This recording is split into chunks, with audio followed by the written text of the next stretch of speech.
98లో Telugu Desam party దాంతో 2004కి power సర్ప్లస్కి వచ్చాం.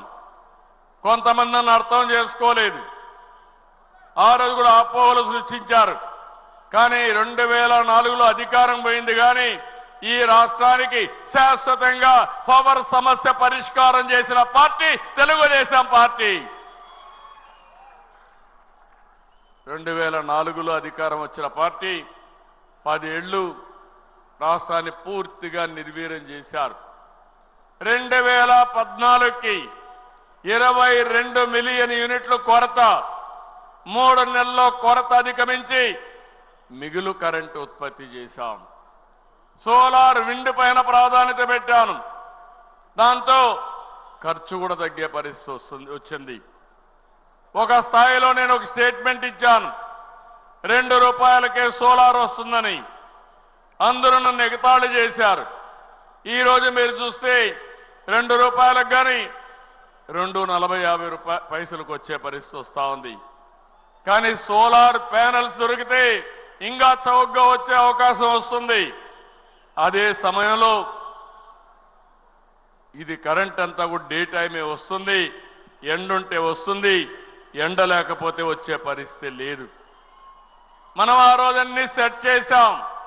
కానీ మళ్ళీ 2019లో మనం ఓడిపోయిన తర్వాత మన మీద కక్షతో ఒప్పందాలను రద్దు చేసి చట్ట వ్యతిరేకంగా పనిచేసి కరెంటు తీసుకోకుండా 9,000 కోట్ల రూపాయలు కోర్టు ద్వారా ఆదేశాలు వస్తే మొట్టికాయలు వేస్తే 9,000 కోట్ల రూపాయలు పే చేశారు.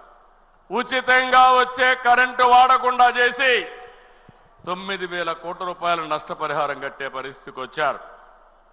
5 సంవత్సరాలు వీళ్ళు చేసిన పనికి 1,12,422 కోట్ల రూపాయలు బకాయిలు అయిపోయినాయి. 9 సార్లు కరెంటు ఛార్జీలు పెంచారు. 32,166 కోట్ల రూపాయలు పెంచారు. మళ్ళీ నేను 4వసారి ముఖ్యమంత్రి అయితే మళ్ళా యథాస్థితే. అయితే ఈరోజు నేను ఒకటే ఆలోచిస్తున్నాను, మళ్ళీ ఈ రాష్ట్రంలో ఏ మాత్రం కూడా కరెంటు కొరత లేకుండా చేయాలని, శాశ్వత పరిష్కారం తేవాలని ఈరోజు నేను కార్యక్రమాలు చేపట్టాను.